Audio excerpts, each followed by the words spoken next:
Olá, hoje a aula é sobre conversores analógico-digital ou ADCs. Este é o sumário da nossa aula.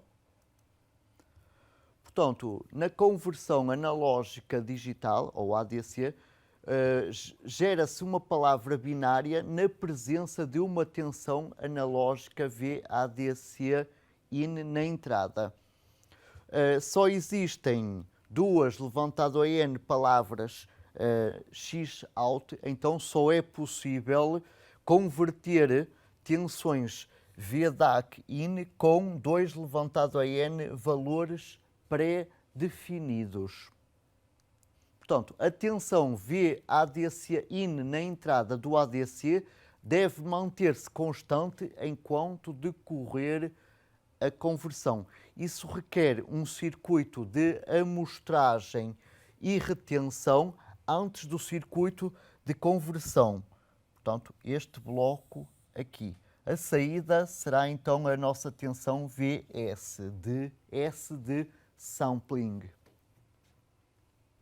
Uma resolução de apenas 2 levantado a N tensões possíveis implica que haja um bloco quantizador antes do bloco de conversão analógica digital, ou seja, teremos de ter aqui a jusante do bloco da amostragem, um bloco quantizador. A saída quantizada é então V índice Q, que é de quantizado. A quantização tem uma característica às escadinhas, portanto, quanto maior o N, menor a altura ΔV dos degraus. Também existe valor de fim de escala, à semelhança do que ocorria com o conversor digital analógico. Além disso, para N bits temos 2 levantado a N tensões quantizáveis. O ΔV é 1 sobre 2 levantado a N vezes o valor de fim de escala. A tensão analógica da palavra K é K vezes ΔV. A tensão V máxima na saída do quantizador é 2 levantado a N menos 1 sobre 2 levantado a N vezes o valor de fim de escala, ou ainda o valor de fim de escala menos o ΔV. Repare-se que, uma vez mais, a tensão máxima quantizável é sempre menor que o valor de fim de escala. Portanto, aqui a zona de bom funcionamento define as tensões quantizáveis à entrada do conversor analógico digital.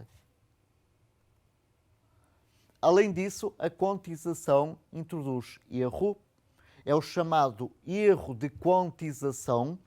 Repare-se que aqui a característica às escadinhas é característica à saída do bloco quantizador, enquanto que a reta é, digamos, uma característica ideal sem o bloco quantizador. E, portanto, a diferença dos dois é o chamado erro de quantização. Portanto, o erro de quantização está expresso aqui neste gráfico, é dado pela tensão quantizada menos a tensão na entrada do quantizador. Esse erro máximo é, digamos, o valor do degrau dividido por 2, isto é, a tensão quantizada, por hipótese, para a palavra K mais 1, menos a tensão quantizada para a palavra K dividido por 2. Portanto, é metade desse degrau. O erro de quantização é, portanto, ΔV sobre 2. Portanto, se quisermos diminuir o erro de quantização, teremos de aumentar a resolução do ADC. Vamos ver aqui um pequeno exemplo do que ocorre num conversor analógico digital. Em primeiro lugar, temos aqui a nossa tensão de entrada. Vamos considerar um ADC de 4 bits e valor de fim de escala de 8 volt.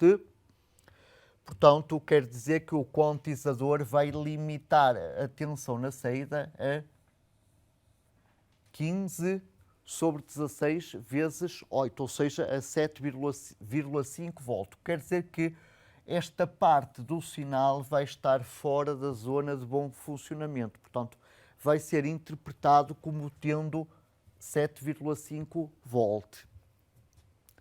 Portanto, em primeiro lugar, vamos ver a forma deste sinal à saída do amostrador. Portanto, vamos ter aqui uma tensão às escadinhas, mas ao contrário da tensão à saída do quantizador, o valor aqui pode ser um valor qualquer e o valor tomado pelo sinal no instante de amostragem. A duração desse valor é o inverso da frequência de amostragem e é sempre fixa. Portanto, à saída do quantizador, as tensões que tínhamos anteriormente às escadinhas vão ser aproximadas para a tensão quantizada mais próxima e passamos a ter esta forma.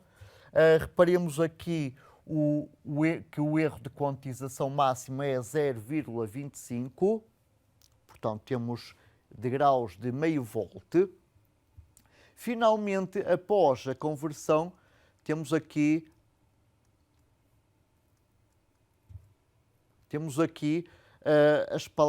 os códigos binários gerados, a sequência de códigos binários. Aqui está representado em decimal para se perceber melhor os valores. Portanto, começa em 0, 3, 8, 10, 10, 9, 7 e por aí adiante. E podemos observar que o valor máximo é 15. Bom, agora vamos ver um pouco de conversores analógico-digital. Em primeiro lugar, vamos ver aqui um pequeno resumo do panorama atual das arquiteturas de ADCs.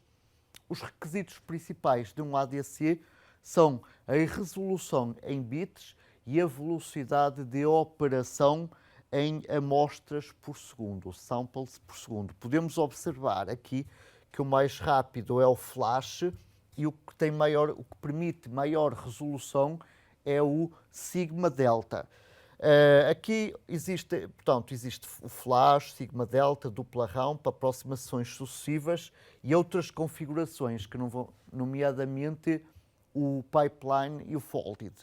Nós vamos ver aqui na aula o flash, o aproximações sucessivas e o dupla rampa. Começando aqui pelo flash, internamente ele é constituído por uma malha divisora de tensão, denominada de divisor tensão. É constituído por comparadores analógicos de tensão e por um bloco digital que é um descodificador de prioridades de 2 levantado a n menos 1 entradas e n saídas. Portanto, a tensão VRF neste conversor corresponde ao valor de fim de escala. O divisor de tensão estabelece as tensões de referência 7/8 de VRF a 1/8 de VRF para os comparadores. A entrada analógica do ADC VIN é comparada com as diversas tensões de referência. Portanto, à medida que VIN aumenta, as saídas Zs dos comparadores vão sendo preenchidas por 1. Dito de outra forma, por exemplo, para VIN menor que 1/8 de VRF, nas saídas temos 7 zeros. Para VIN neste intervalo, 1/8 a 2/8 de VRF, temos 6 zeros seguidos de 1. Para VIN entre 2/8 e 3/8 de VRF, temos 5 zeros seguidos de 2 uns e por aí adiante, podendo ver-se que, portanto, ele vai ficando preenchido por uns. Portanto, os comparadores vão produzir um total de 8, neste caso, 2 levantado a n, combinações Zs diferentes. Portanto, o descodificador vai associar uma palavra binária X a cada uma das duas n combinações Z diferentes. por exemplo, para Z igual a 7 zeros, o descodificador vai colocar na saída 000. Este zero. Para Z igual a 6 zeros seguidos de um 1, ele vai colocar na saída 001 e assim sucessivamente. Como vantagens, este ADC é extremamente rápido na conversão. A rapidez de conversão é apenas limitada pelos tempos de chaveamento nos comparadores e pelo tempo de propagação no descodificador. Como desvantagens, o número de comparadores sabemos que é 2 levantado a n-1 e, portanto, cresce exponencialmente com o número n de bits. Além disto, faz com que aumente a área de circuito integrado, encarecendo o dispositivo, aumentando as capacidades parasita na entrada e diminuindo a resistência na entrada. Seguidamente vamos analisar o próximo ADC, que é o ADC de aproximações sucessivas. Ele internamente é constituído por um comparador na entrada, por uma unidade de controle, que controla o processo de conversão, e por um conversor digital analógico, um DAC. Portanto, o funcionamento é o seguinte: a tensão via DAC, a cada iteração, vai aproximar-se progressivamente de via IN. Portanto, o relógio controla o processo em um número fixo de iterações N iterações. O tempo de conversão também é fixo e igual a N a dividir pela frequência do relógio. Bom, vamos ver um exemplo para um ADC de 8 bits e para uma tensão de 22,4 volt a converter.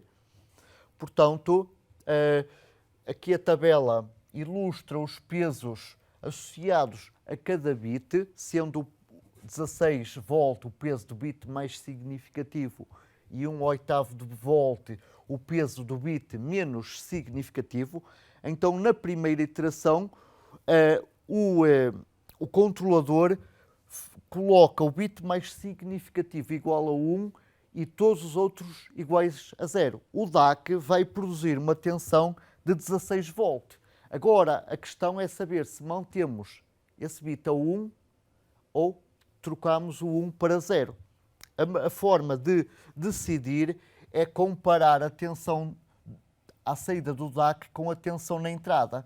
Se a tensão à saída do DAC for maior que a tensão na entrada, temos que trocar o bit. Caso contrário, mantemos o bit, que é o caso. Aqui 16 volt é menor que 22,4 e, portanto, mantemos o bit para o bit mais significativo a 1 para a próxima iteração. Só por curiosidade, nesta primeira iteração, o erro Vin menos VDAC é 6,4 volt. Avançando agora para a próxima iteração, inicialmente o controlador vai colocar o segundo bit mais significativo a 1 e vai agora gerar-se no DAC a tensão de 24 volt.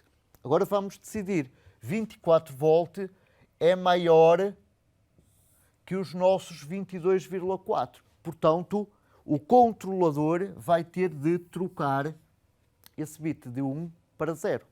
E o segundo bit mais significativo vai se manter a 0 na próxima e seguintes iterações. Portanto, na próxima iteração, o controlador coloca o terceiro bit mais significativo a 1 e, portanto, agora temos à saída do DAC 20 volt. 20 volt já sabemos que é menor que 22,4. Então, esse bit mantém-se igual a 1 para a próxima iteração. E repare-se agora uma coisa interessante. O erro diminuiu para 2,4 volt. Agora é só proceder de maneira similar nos bits seguintes. Repare-se que sempre que o bit se mantém a 1 nas iterações seguintes, o erro vai constantemente a diminuir. Agora diminuiu para 0,4, manteve-se porque o bit é 0, manteve-se porque o bit é 0, diminuiu para 0,15 porque o bit é 1 e finalmente, na última iteração, o bit menos significativo ficou fixado em 1 e o erro, uma vez mais, diminuiu. Portanto, a tensão na saída do DAC é 22,375, que é quase igual a 22,4, mas menor. Por essa razão é que o bit menos significativo fica a 1. E é este o resultado da conversão. Vamos agora ver o último ADC, é o ADC de dupla rampa. Internamente ele é constituído por uma chave analógica, por um integrador, por um comparador, por lógica de controle, por um contador digital e por um circuito oscilador e uma chave de reset. Portanto, no início, a chave liga Vin à entrada do integrador. Portanto, a tensão Vout inicia a 0 volt, mas à medida que o tempo decorre, este valor vai aumentando por via da integração do capacitor. Após um tempo fixo ΔT1, aqui o VRF, portanto a chave desliga Vin da entrada do integrador ligando VRF a esse integrador. Como VRF é negativo, a corrente inverte o sentido e, portanto, vai descarregar o capacitor, diminuindo Vout. Portanto, Vout vai diminuindo. Portanto, enquanto Vout diminui, a tensão Vout é menor que 0, logo a tensão na saída do comparador é igual a 0 volt.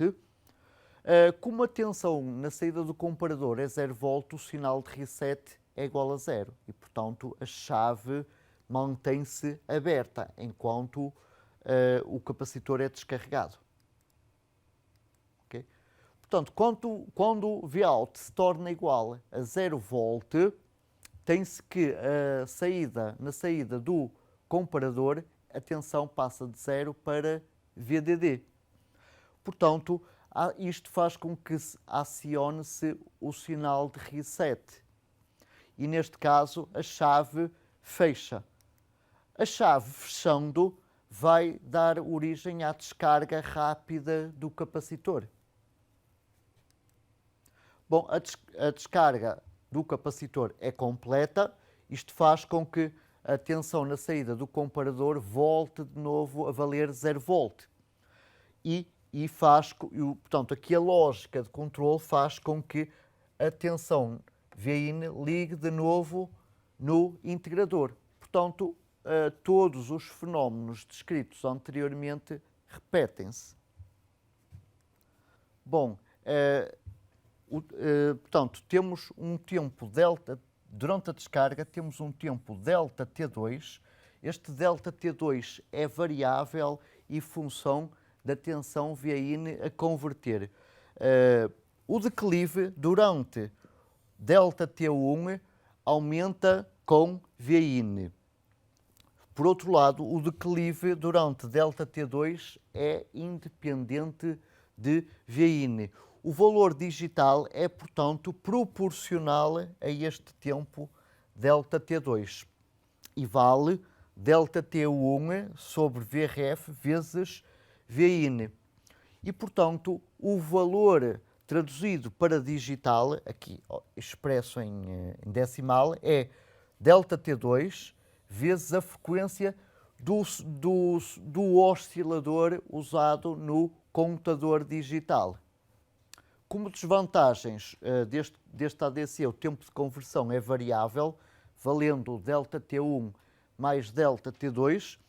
Como vantagens, a medida é independente de R e de C, os desvios de R e de C não afetam a contagem, pois a carga e descarga do integrador faz-se no mesmo circuito e exige circuitos de baixa complexidade e, portanto, mais baratos.